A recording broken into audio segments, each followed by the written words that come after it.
தென்மதுரை வீரனுக்கு என்னுடைய மாமனுக்கு தேக்குமர தேகமடி அம்மாயம்மா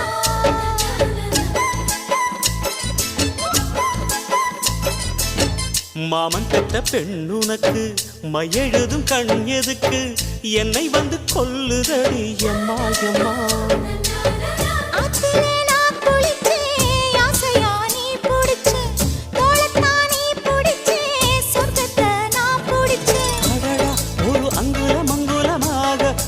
ஆசையில் முத்தங்கள் போட அதை என்னன்னு சொல்லுவேன் எப்படி சொல்லுவேன் நானே.